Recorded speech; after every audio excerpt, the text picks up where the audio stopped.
श्री मेहताब जन कल्याण सत्संग समिति प्रयागराज दिन प्रतिदिन अब और ज्यादा मानव सेवा के लिए अग्रसर रहती है, क्योंकि महाकुंभ में आए हुए काफी भूले भटके श्रद्धालुओं को खाने रहने की भरपूर सेवा दिए। यहाँ तक कि कई दिन घूम घूम कर अल्पाहार की व्यवस्था किया गया था।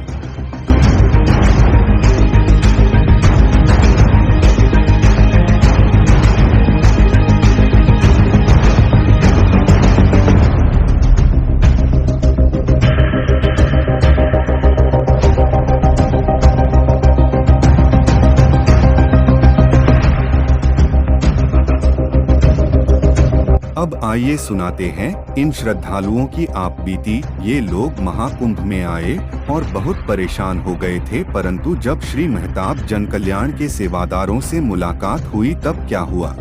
आए हम बहुत सत्कार किया, बहुत सेवा की, बड़ा भाव है इनका संतों के प्रयोग, और ये भंडारा कर रहे हैं, वैसे ही दान लुटा रहे हैं। इनकी बहुत अच्छी भावना है, भगवान इनको आशीर्वाद दे।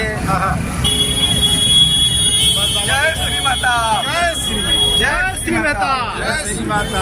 आज हम लोग स्नान करने के लिए तेज कह रहा बहुत परेशानी में थे, तो हमें पता नहीं था कि हमारे यहाँ बीच में कोई सेवा होती है। तो हम लोग थोड़ा आराम करने के लिए बैठ गए थे, तो वहाँ पर एक भैया मिले हमें, तो बड़ी हमारी मदद आशीर्वाद ले माता जी, हमारी बात सुनी। तो मैं यही चाहती हूँ कि इसी तरह मानव सेवा आप लोग करते रहे, इसी तरह आगे बढ़ते रहे आप लोग, और आगे बहुत आगे बढ़ेंगे आप लोग, क्योंकि आप लोगों के भाव देखे हैं मैंने, बड़े सुंदर, अति सुंदर। मेरा आशीर्वाद है इसी तरह बस ऐसे ही आशीर्वाद दे। श्री माता, जय श्री माता।